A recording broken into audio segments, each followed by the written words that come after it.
Welcome to Algebra class. This is a video on rate of exchange.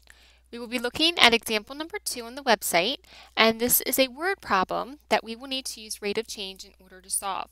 So in this example, you'll not only get a feeling for how to solve a word problem that is based on a graph, but you will also learn how to calculate rate of change. So example number 2 says that John would like to find out how much he saved per month for the year. So John wants to know the rate of change per month. We are finding out how John's account changes per month on average. Now we know that with most bank accounts, your account doesn't change exactly the same amount each month. But what we're looking for here is an average of about how much his account rises each month. So what we need to do is we first need to look at the graph because that's what we're given. And as you can see from the graph, we have an end point right here and an end point right here. So John's bank account balance starts right here at month 0, where he must make his initial deposit of $300. And then each month he deposits a little bit more money. The 12th month is where we have our data for the ending account balance.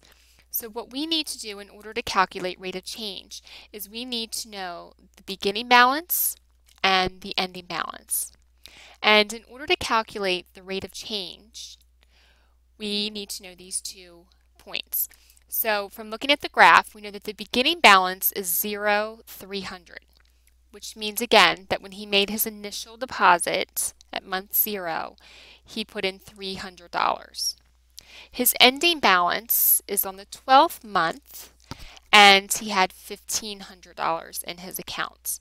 So our x-coordinates represent the month, and our y-coordinates represent the number of dollars in the savings accounts.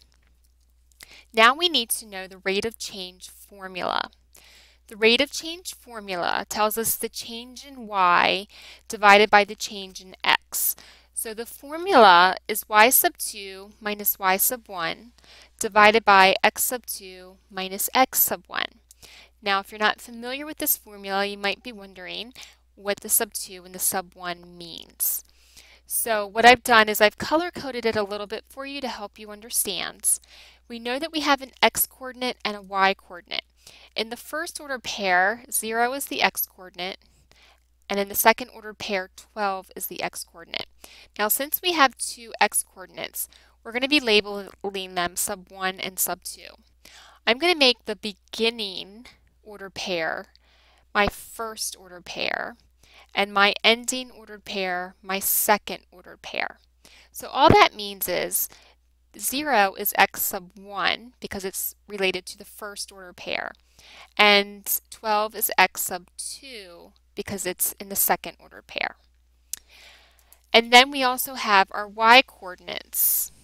And the y-coordinates, we're going to do the same exact way. 300 is the y-coordinate for the first order pair, so it's y sub 1. And 1500 is the y-coordinate for the second order pair, so it's y sub 2.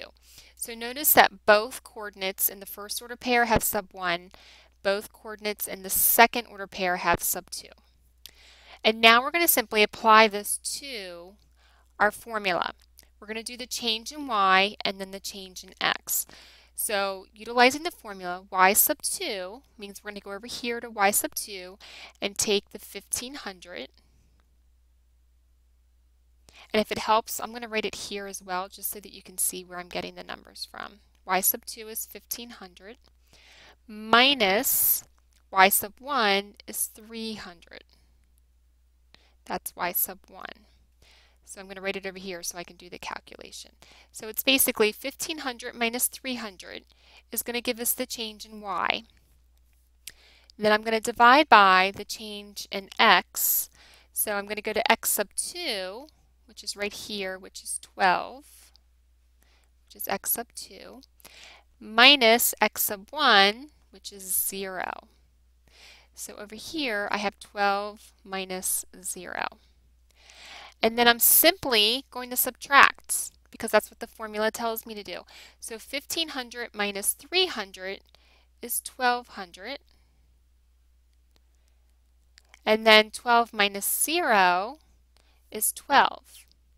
So I end up with 1200 divided by 12.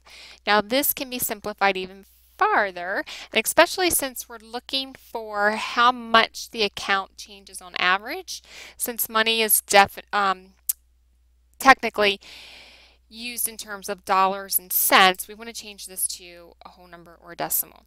So 1200 divided by 12 happens to be 100. So the rate of change is $100. Okay, and that was simply by dividing 1200 divided by 12. So the rate of change for this problem is $100 per month. So to go back and answer the question, we want to find out how much John's account changes per month. We could say that John's account increases about $100 per month because that is the rate of change. So again, in this example, you can see how we've utilized the graph in the word problem to solve the problem, but you can also see how the rate of change formula is utilized. So I hope this helps to build your understanding of rate of change.